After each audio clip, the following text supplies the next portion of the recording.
Semua cerita ini mulai waktu cewek di depan gua menangis diputusin.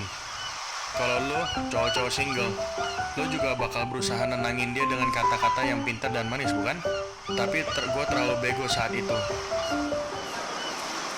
Mau pesan apa?